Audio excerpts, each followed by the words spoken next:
Friends அனைவருக்கும் வணக்கம். நான் உங்கள் வேல் டிடிஹெச் தினேஷ்குமார் பேசுகிறேன். ஃப்ரெண்ட்ஸ், இப்போ நான் உங்கள்கிட்ட ஒரு முக்கியமான விஷயம் ஷேர் பண்ண போகிறேன். வாழ்க்கையில் நீங்கள் பணம் காசு சம்பாதிக்கிறதுக்கு முன்னாடி ஒரு நல்ல நட்பு ஒன்று சம்பாதிச்சு வச்சுக்கோங்க.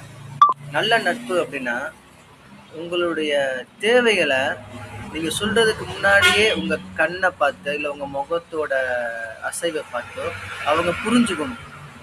அட்லீஸ்ட் நீங்கள் சொன்னாவது புரிஞ்சுக்கணும். அந்த அளவுக்கு ஒரு நல்ல நட்பு இருக்கணும். அந்த நட்பு இருந்துச்சு அப்படின்னா உங்கள் வாழ்க்கையில் முக்கால்வாசி ப்ராப்ளம் வந்து உங்களுக்கு சால்வ் ஆகிடும் ஃப்ரெண்ட்ஸ்.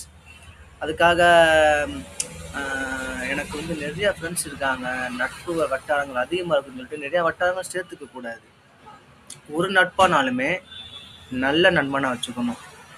அப்படி நல்ல நண்பனே கிடைக்கல அப்படின்னா ஃப்ரெண்ட்ஷிப்பே இல்லாமல் பரவாயில்ல, கெட்ட நட்பை வச்சுக்காதீங்க.